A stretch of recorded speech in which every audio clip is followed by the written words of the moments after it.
হরে কৃষ্ণ বন্ধুরা, ওয়েলকাম আমাদের একটা নতুন ব্লগে। আজকে একটা অনুষ্ঠান বা নিমন্ত্রণ ছিল, তাই রেডি হয়েছিলাম মা আর আমি।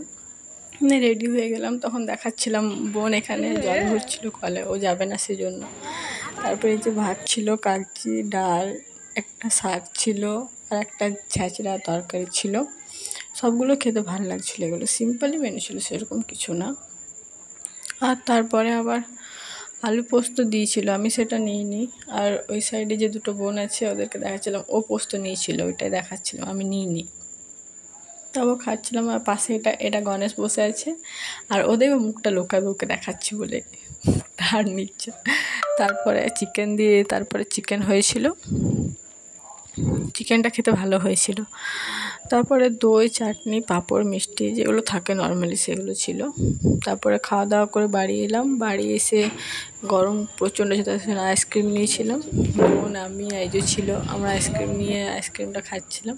বা আইজু দেখো আইসক্রিম খেতে খেতে কী করেছে, অবস্থা দেখো শুধু মুখে, ড্রেসে, বাপরে।